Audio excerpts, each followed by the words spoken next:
was sitting there listening and I forgot I'm going to speak. I'm getting so excited when we talk about innovation. It's something that in the past 20 years, people say, Jack, what are you doing? I call myself innovation. But most people say you're crazy. You're doing something never exists. And I'm very, very honored to be invited here today. I think I want to say great congratulations for this great innovation center, the opening. I met Simon Paris, I think, 10 years ago in Davos. I listened to his speech. His determination for innovation, leadership, courage inspired me. I would say many of the things that Alibaba is doing that needs courage, needs determination, needs leaderships. So I think he is with us all the time. And I think this innovation center is also a gift for the 70th anniversary of Israel. 4 months ago, I came to Israel. This is my first trip to Israel. I came with 37 Alibaba senior executives. Why we came here? We got a lot of invitations, but the reason we came here because we had a huge debate among ourselves because of the competition, because of the pressure, because of all these things that are around us, the anxiety. And I say, let's go to Israel. When you are there, you know what competition means. When you're there, you know when the people surrounded you, how you can survive. And after 4 days, visited the government, companies, venture capitalists, and a lot of entrepreneurs, we learned 2 things. First is innovation. Second is chutzpah, the courage to challenge. And we find in Israel, innovation is everywhere. It's just like a water, it's just like a food. It's so natural. And I think to not discuss about innovation is the innovation in Israel. People here all talk about this. In the past 70 years, from my experience, for what we learned, that Israel people proved one thing. Even you have nothing, you have anything, right? You don't have anything. But if you have brain, if you have heart, you can make everything possible. From my understanding, brain is the place where you hold the knowledge, education, training. The heart is the place where you hold the wisdom. And IQ is the brain, and EQ is the heart. If you have a strong EQ, you may be easy to be successful, but people like you. You have a value, you have a friendship, you have trust. But if you have great IQ, it's very difficult for you to fail quickly. A lot of people easy to get success, but losing very quickly. That's because they don't have enough IQ. When IQ and EQ connected, that means when brain and heart connected, that is the knowledge and wisdom connected, that is called innovation. And I believe that if you want to be successful, you should have the good EQ. If you don't want to fail quickly, you should have IQ. But if you want to be respected, you should have LQ, the Q of love. And Israel has all these things. Israel has the best education systems. I had a wonderful discussion with the Minister of Education. I learned a lot, and I think this is the treasure. Israel is the country. They know the most precious resource in the world is not oil, it's not gas, it's the human brains. You make the human brains great. And Israel also have the great life experience that very few countries in this world have. You combine these things together. And that is the secret source of magic of Israel's success. I'm very happy to hear that today the innovation is for better life. And this is Israel innovate not only for himself, not only for Israel, Israel innovate for humans, for the world. And this is the exact LQ we need. Today I come here to discuss about innovation. Where the idea come from? And people say, Jack, after 19 years being an Alibaba founder and a CEO, what you've got. People say you got rich. I think the wealth I've got is that I've known and seen, met so many great people in the world. I remember one story. After Second World War, a grandson asked grandfather, "Grandfather, you joined the war. So are you a hero in the war?" The grandfather said, "No, I'm not the hero, but I have the honor to work with and fight together with all the heroes. I'm lucky enough in the past 19 years, I have the honor to meet so many great leaders and make so many great entrepreneurs, innovators. I think from them, I have the honor. This is my wealth, and I want to share with you. Most of innovations, not because they want to, because they were forced to. Israel, there's no water, no oil, no resources. And most people innovate for success. And I find Israel people innovate for survive. You don't have diamond, but you have the biggest diamond exchange in the world. And you don't make cars, but you have the best car technology in the world. You don't have water. And first time, 4 months, I heard that you are one of the biggest exports of vegetables and fruits to the Europe. And you don't have water. That's amazing. And the other thing is that Alibaba, people say, "Jack, you are amazing. How could you make such a huge investment in 9 years ago to develop cloud computing? And you know nothing about technology." That is true. I know nothing about technology. I'm scared of technology. So I was the first the product tester of my company, because I said, if I can use it, 80% of people can use it. If I cannot use it, 80% don't want to use it. So 9 years ago, I know if we do not develop technology on cloud computing, Alibaba will bankrupt, because we cannot afford the cost of IBM and Oracle. The cost of using this IT so too expensive for us. So we have to innovate. We have to design a technology that is simple enough. If we can use that technology simple and cost effective, not only for Alibaba, it's also going to support millions of small business. We were forced. And the other thing is that, we have 11/11. November 11 is the largest shopping day of China. Last year, for the first minute of November 11, we had 18 million people came in for the first second. With that good technology, our company will bankrupt immediately. We sold more than $24 billion last year for one day. This year, we don't know how much we will sell for one night. It's the technology behind it. So we were forced to do that. And today, a lot of people say, "Oh, young people have no opportunities." I think that thing I've heard for 40 years. When I was young, I hate Bill Gates, because I think Microsoft take all the opportunity. IBM, Oracle, they take all the opportunity. But later I found, when people start to complain, that is the opportunity. Most people keep on complaining. If you can solve the complaining, if you solve the problems, and that is the opportunity. Innovation is the way to solve anxiety, worries, unsatisfaction. Innovation is for happier life. So we believe through the innovation, you can grasp the opportunity for success. The first technology revolution released the physical power of human beings. The second technology revolution released the distance.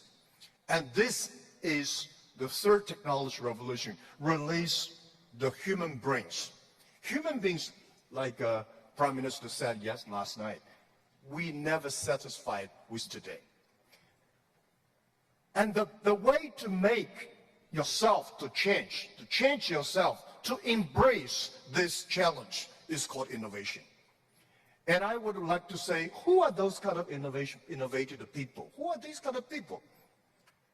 I would say those innovators, they look like crazy, stupid, lazy, and even liars. When we started Alibaba, I tell the story about I went to Silicon Valley raising fund. I talked to over 30 venture capitalists. They say, crazy. Alibaba, stupid, crazy name. And e-commerce in China won't work because China has no internet, China has censorship, no credit card, no deliver, nothing else. So they think it's impossible to make. They think, Jack, you're coming here to tell a lie. But we believe China has the future. We believe internet is going to change the China. And at that time, e-commerce in American style is only supported big companies. We believe small business. And people say, small business, they don't make money. How could you make money from them? They're right. We say, if small business in America, e-commerce for big companies, helping big company to cut the cost. We think helping small companies not to teach them how to cut the cost because they know better than you do. You should help them how to make the money. And washing machine. A lot of things are designed for lazy people. People don't want to wash, they have a washing machine. People don't want to climb, they have the elevators. Even the iPhone came, a lot of experts of telephones said, how could this stupid thing? There is no even press buttons. When Bell started to sell his telephones, a famous newspaper in America tell the policeman, please arrest that guy because he's cheating the people.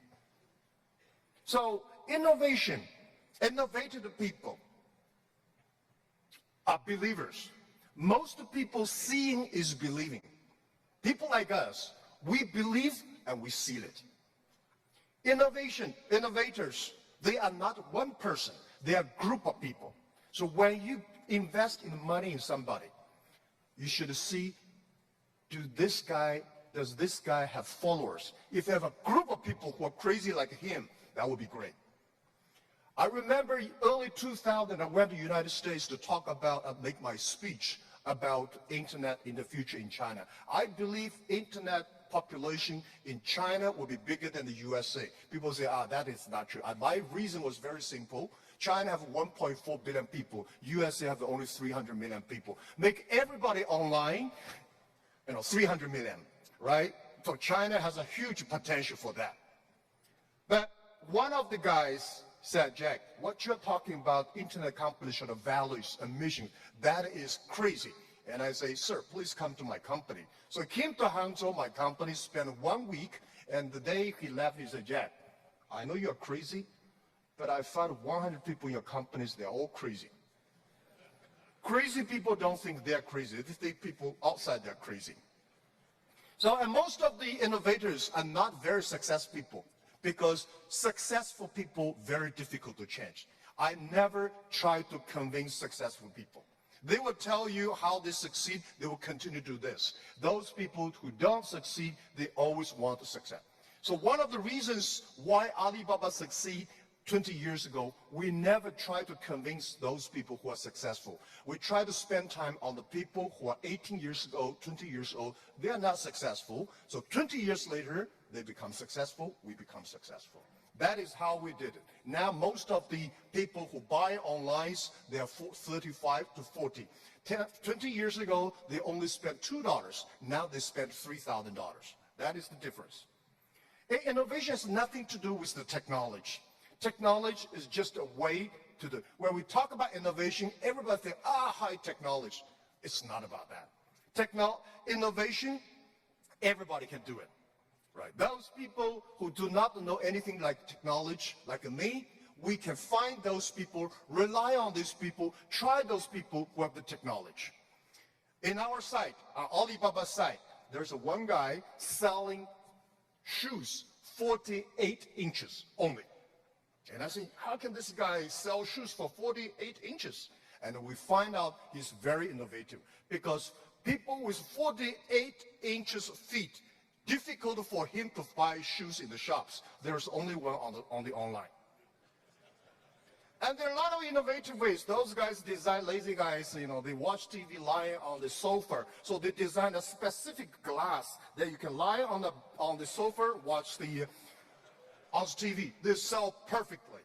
And there are also some guys helping people to write letters to say goodbye to boyfriends and girlfriends, and writing resign letters to bosses. There are a lot of crazy, interesting ideas. They are all wonderful sellers. And most of the innovations today are only talk. Innovation, they think, is an idea. Entrepreneurs make the innovation reality. So we have to show a real entrepreneur have to believe in the future, have to suffer, have to be ready for the terrible lives in the future. So I believe everybody has the ability of innovation. But you just don't spend the time to discover that. And lastly, very important, is the government. Now, we are entering into a new world. This world is going to be very complex, very disrupted, and every technology revolution caused world problem. The first technology revolution caused World War I. The second technology revolution caused World War II. Now we are in the third technology revolution. We should not have a third world war. But if there is a third world war, should be the war against the poverty, disease, and environment. These are the things that human beings should fight together and work together. A government should to lead, not to govern. The government should empower and protect the innovation, not control the innovation. And I think the best investment for tomorrow is education.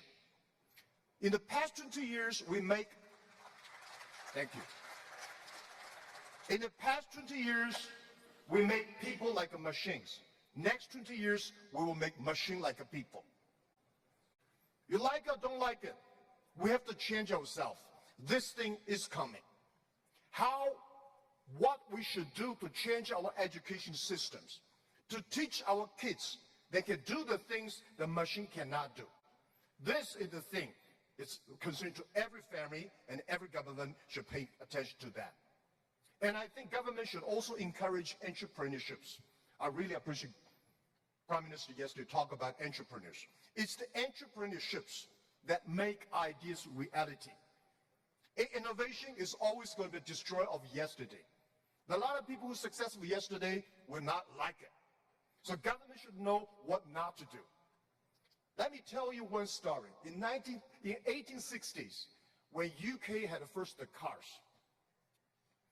cars came in, automobile coming, they destroyed a lot of jobs of this horsemen. Horsemen at that time are the main jobs of the society. These are white-collar people.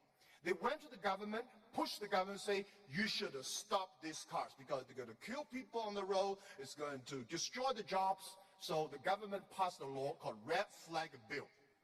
They do not allow any car drive faster than 7 miles per hour. And they should always follow behind the horses.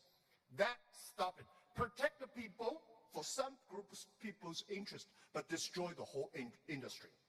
And the other thing, innovation is interesting, and it's also going to stop by a lot of people who don't like it. I went to the Museum of Basketball. You know, basketball used to have a basket. People threw the ball inside and with a ladder to take the ball out. This thing has been lasting for 18 years. And there's one guy said, why not cut the bottom? And it will be easier. It's a great idea. Much more, basketball become more competitive, but people hate it. It's the people who hate it the most were the guy who with the ladder. He said, I'm losing my job. So this is what I want to say. People start to worry. Artificial intelligence, robots, jobs. But don't worry about it. Human beings are much smarter than machines. Machine can never control because machine only have chips. Human beings have the hearts. I remember 1995 when I started internet in China. There is a big meeting, there is a small meeting amount, 24 people in Beijing in the evening for discussing for 3 hours. There are a lot of experts start to discuss about the internet. They think internet is going to destroy this, destroy that. A lot of worries. They think government should control it. Almost 22 years passed. Those things we worried never come up. Those things we did not worry all came up. And I want to say, don't worry about the future. Young people, don't worry about the future. And don't worry about the the size of the machine, I think small business don't worry about, because small business believe small is powerful, small is beautiful. Using innovation, small business can compete anybody in the world. And this is just like Israel. The small is beautiful and small is powerful. So my approach is that rely on the young people, rely on the small business, believe the future, be optimistic. The world is beautiful. Today is just the beginning, but anything, remember, this is my philosophy of life the past 20 years. Today is difficult. Tomorrow is much more difficult. The day of tomorrow is beautiful. Most people die tomorrow.